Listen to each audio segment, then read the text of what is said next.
there we go. My name is Goris, and today we are going to talk about Chinese medicine.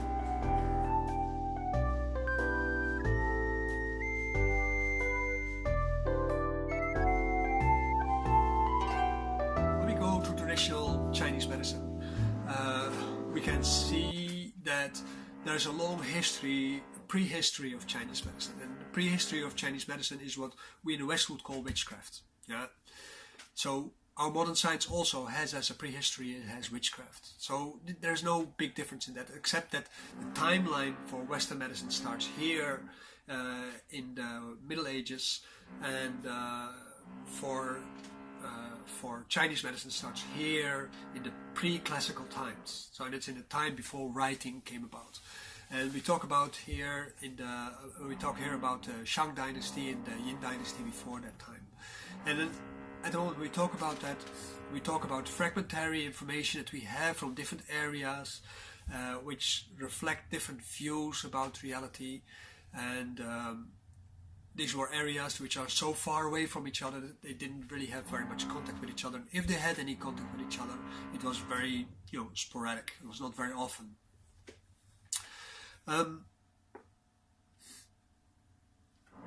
So these were small cultures. It's the same like if there would be a difference between the English culture of the Picts and the Greek culture in Greece.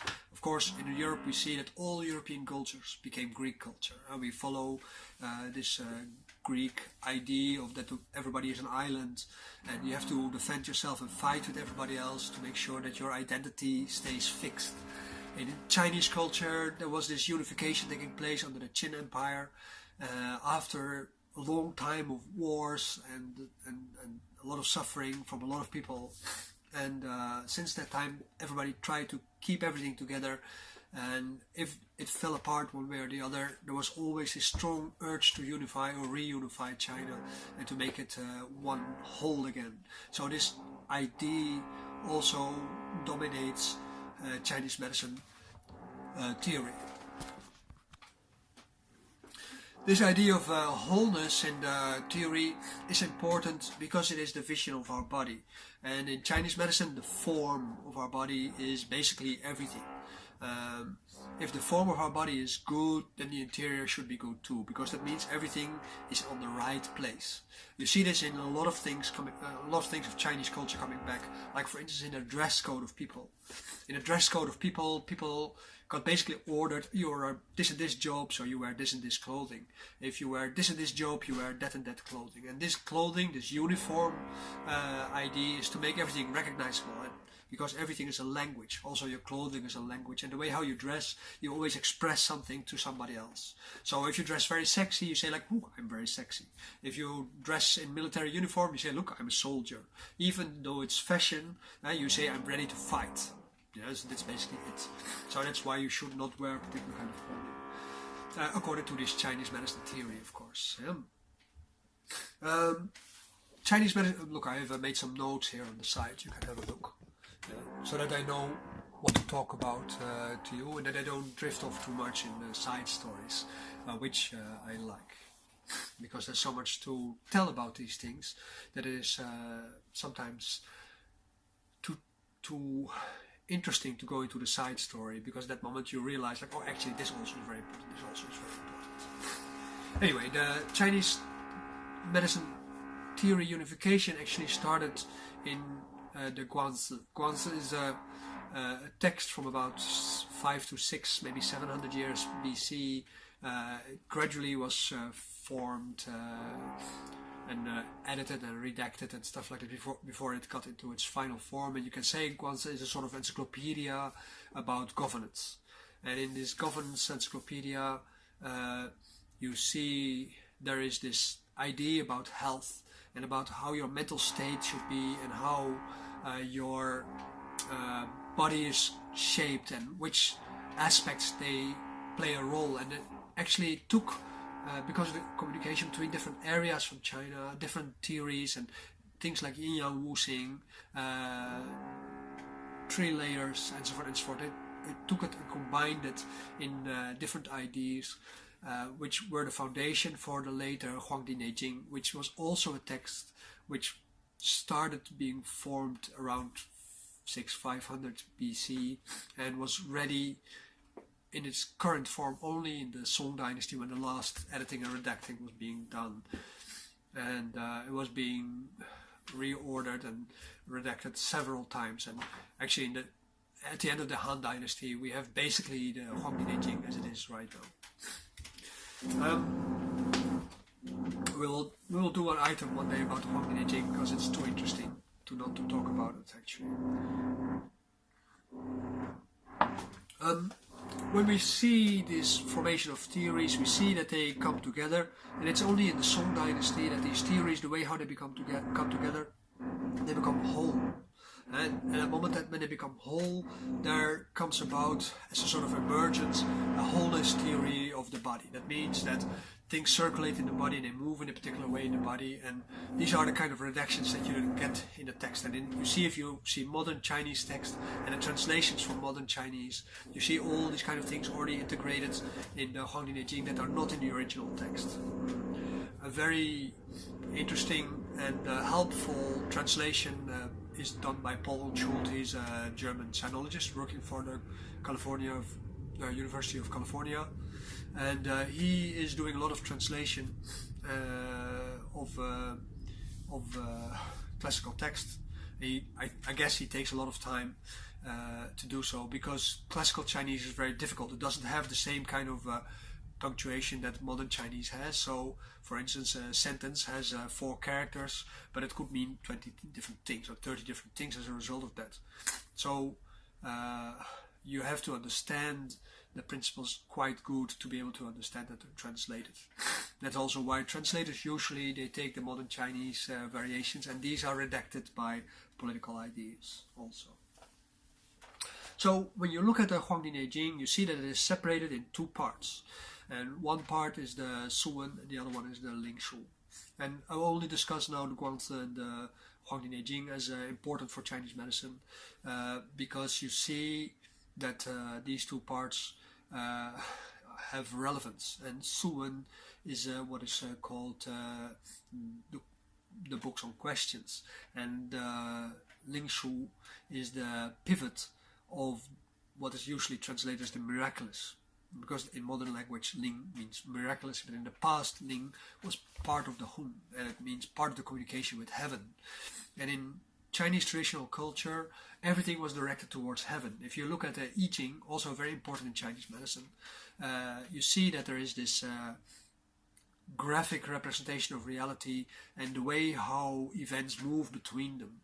And there's like many different kind of choices to be made in life, but it describes basically like which choices do you need to make to be able to direct yourself towards heaven, and if you want to go into the evil way, where to go. So that you can say like, okay, I'm here at A, I want to go to B, I don't want to go to heaven, I want to go to B, I want to go to B and heaven maybe. So this is the trajectory that you have to follow. And that's also the reason why heaven is the first character in the yin-yang theory, which is probably the most important core of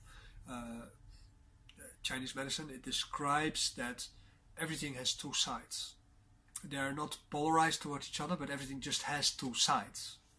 Like, this is a bottle. It has a top side and it has a bottom side. It has an outside and it has an inside. So whatever perspective you take on things, it has an outside and an inside, upside, downside, front side, back side. My body, same. I have a front side, I have a back side. And my sense organs are all directed towards the front side.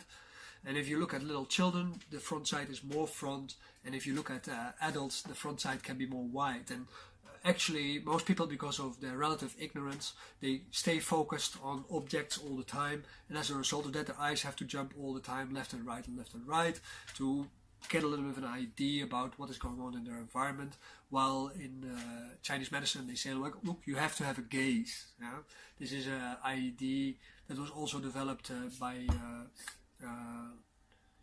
Leonardo da Vinci in the way how he looked at things, and also in Western medicine in the beginning, before we had mechanical testing and all their restrictions. There was the gaze of the doctor at the client.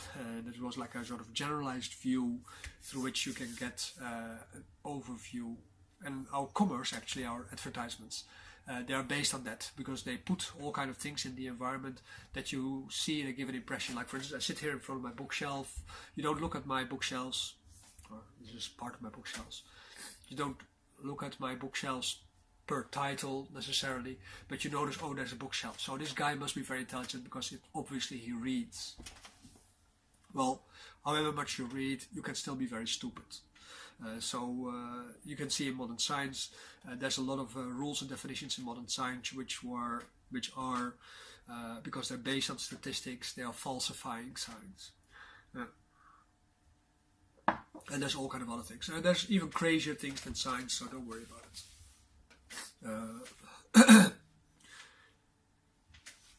When we talk about the yin-yang theory, so that means everything has an inside and an outside, and that because of having this inside and outside, there was this idea in Chinese medicine that says, like, well, you know, you have things on the outside, you have things on the inside, and they relate to each other. And they do not only relate to each other, but they respond to each other. And this is called kanyin. Kanyin is a very important part, because it means that things are in resonance with each other. And it says in several texts, like in Nao Hui Zi, it says, well, you know, if you are good, people who also want to be good, they will resonate with you and they will follow you.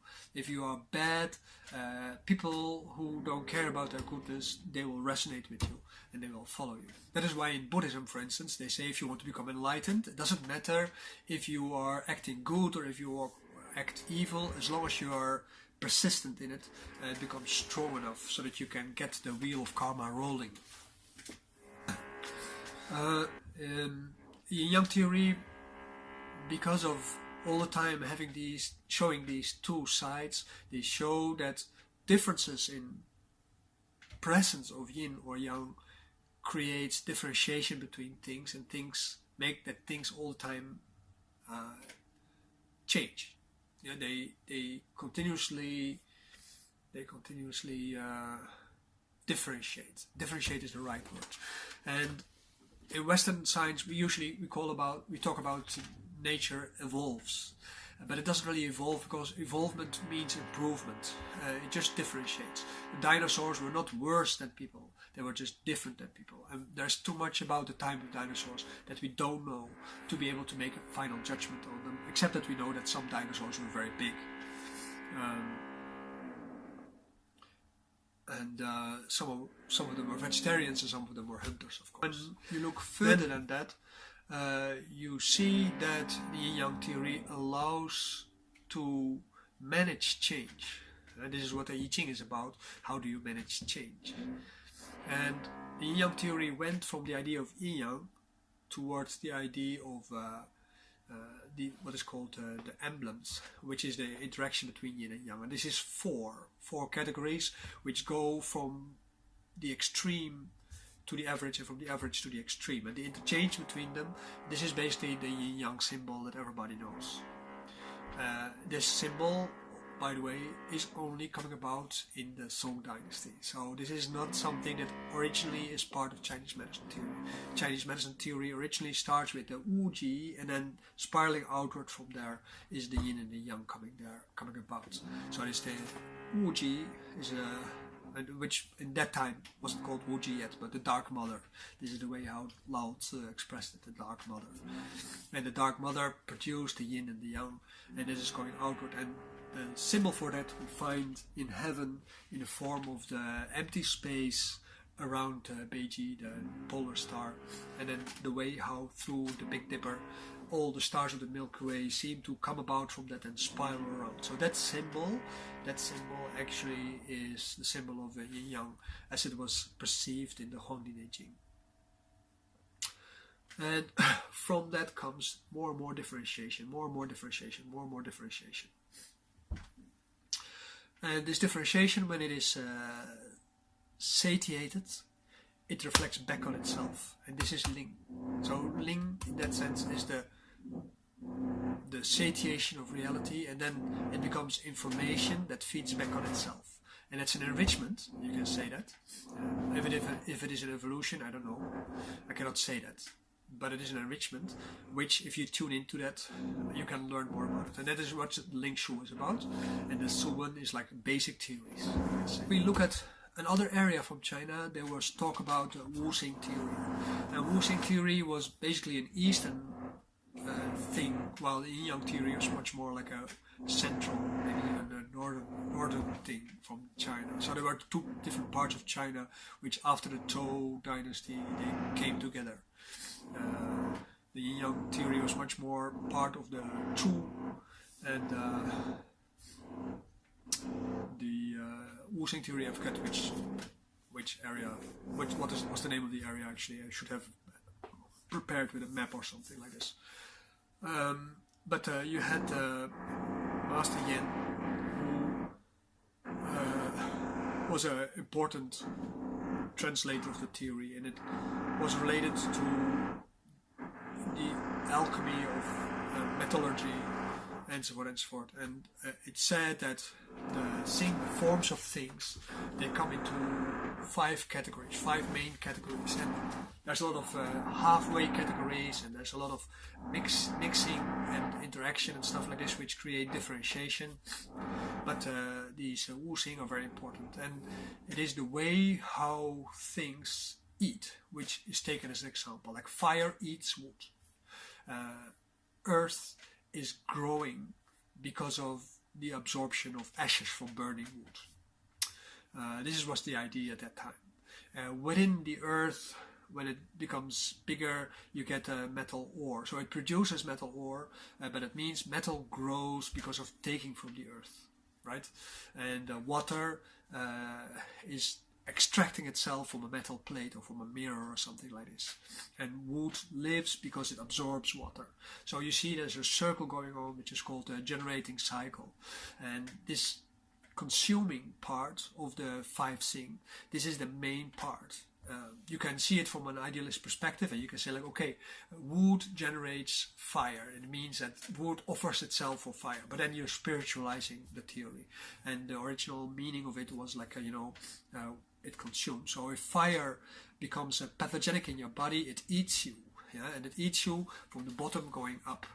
So it burns you. That's why all fire eventually turns into the head and makes your face red, and creates all kind of problems like Alzheimer, Parkinson, you name a few things, forgetfulness, tiredness, and so on and so on. For every of the Xing, you can say this is how it works. So water you can only get by extracting it from the metal. So this is why, for instance, in Chinese medicine, breathing exercises are very important, because at the moment when you do breathing exercises, breath, qi, they belong to metal Xing.